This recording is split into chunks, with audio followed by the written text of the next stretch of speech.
এই গরিব হাল্ক আজও তার ভাঙাচোরা রিকশাটাই চালাচ্ছে। ওই গরিব, আমাদের থেকে দূরে থাকলে তোর এই লক্কর ঝক্কর রিকশার জন্য যেন আমাদের নতুন বাইক নোংরা না হয়ে যায়। রে রে, এই চেয়ারম্যানের মেয়ে দুটো আমার খুব মজা ওড়াচ্ছে, দেখে নিস।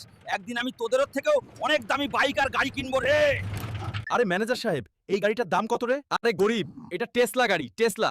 তোর তো এতে বসবারও যোগ্যতা নেই, আর তুই কথা বলছিস কেন? আর আরে ম্যানেজার, ওরা যত মজা ওড়ানোর ওরা রে, একদিন আমি তোর পুরো টেসলা কোম্পানিটাই কিনে নেব রে। আরে রে, এখন আমি এত টাকা কোথা থেকে পাবো রে, যেটা দিয়ে গাড়ি কিনতে পারি?